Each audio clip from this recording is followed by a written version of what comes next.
So hello mga mi, for today's video, ang isi-share ko naman sa inyo ay itong blanket bouquet na ginawa ko noon pa pero hindi ko pa rin pala siya na-upload. And gusto ko siyang i-share sa inyo dahil medyo may twist akong ginawa dito. Speaking of twist, eto na, naipakita ko na pala agad. So eto pala yon. So sa gitna nung ating blanket bouquet, nag-request yung ating customer na lagyan ko rin siya ng parang sunflower sa mismong gitna. Dahil hindi naman daw siya gagawing blanket, which is ilalagay siya sa table. So parang ang gusto mangyari ng ating customer is lagyan siya ng pinahang sunflower din dun sa gitna. So habang ina-explain sa akin ng customer yung mangyayari, yung parang napapaisip na agad ako kung ano bang dapat kong gawin, paanong execute ang gagawin ko para magawa ko yung ina-expect ng ating customer. And then naganap na lang ako ng inspo sa YouTube ng pwedeng circle na granny square. Hindi siya basta granny circle, parang ganon. 'Di ba kasi yung mga granny square, ganyan yung mga atake niya, yung mga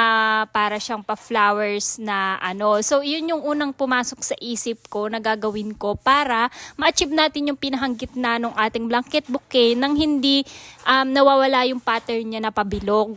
Basta yun. And then nakakita ko ng pinaka the best na magiging sample natin para dun sa blanket bouquet ni ma'am. So, in-screenshot ko lang yung tutorial na yun sa YouTube ng granny circle ba yun. Tapos pinakita ko kay madam. So approve naman sa kanya na ganun yung gagawin ko. So mas better kasi na meron na siyang idea kung ano ba yung pinaplano ko sa utak ko na mangyayari. Kaysa naman sa after ko pa na nagawa ko na tapos hindi pala approve sa kanya tsaka pa lang malalaman. So mas better nang naaprubahan na niya na ganun yung mangyayari, na may idea siya na ganun ang mangyayari. Ganun ang plano kong mangyayari. Para naman kung hindi niya magustuhan, at least alam ko makakapag-adjust pa. Kaysa naman sa nagawa ko na bago ko pa naipakita sa kanya, baka hindi niya nagustuhan. So, ang laking adjustments nun. Kung hindi man adjustment, siyempre, disappointment dun sa ating customer. So, bali yun na nga. Naaprubahan naman ni ma'am na ganun yung gagawin. So, ayan, ginaya ko na lang yung granny circle na yon. And then,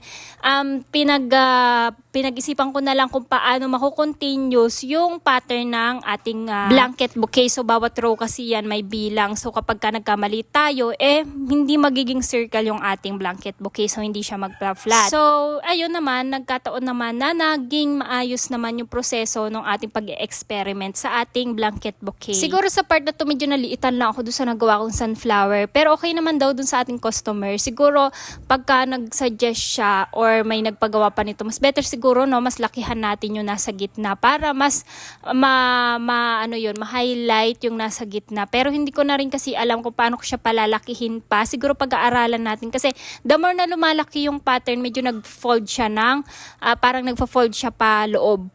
Basta yun, hindi siya nagfla-flat na bilog. So, ayan, tingnan nyo, ayan na yung pinahang 40 inches natin. And then, ayun lang kaliit yung pinahang sunflower sa gitna. Okay na rin naman siya, at least meron, diba? Maganda na rin siya para hindi na rin totally na overpower yung ating blanket bouquet. Siyempre, blanket bouquet pa rin naman yan. Parang konting design lang yung nasa gitna. Additional design lang, diba?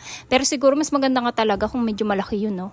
Ewan, napapaisip lang ako ngayon habang nagvo-voice over. Anyways, malit lang din naman yung pinahang flower nitong ating blanket bouquet. Ganyan lang sa mga natural na ginagawa natin as usual. And sa mga magtatanong uli ng yarn na ginagamit ko dito, donut yarn po ang ginagamit ko kasi 100% cotton yarn siya. For me, yan ay pinaka-cheap na cotton yarn na magagamit nyo for blanket bouquet except sa 5-ply milk cotton yarn, which is hindi ko naman masyadong recommendable pagdating sa blanket bouquet kasi masyado siyang mabigat and mahimol-mol. Anyways, depende pa rin naman sa inyo yan kung ano yung bet nyo. Kung siguro magpa-practice pa lang kayo, pwede na yung 5-ply milk cotton yarn. So, ganon. Meron naman din ganon na gumagamit talaga. Anyways, ito na yung pinakang finish niya. O, diba? Ang ganda niya kasi sunflower na naman. As usual, masyado tayong in love sa sunflower. Bale, ayan na siya. Ang ganda niya. And kahit papaano naman, nabigyan naman natin ng justice yung gustong mangyari ng ating customer sa kanyang blanket bouquet. So, ayan, kahit balik-balik ta rin niyan, ganon pa rin yung style niyan.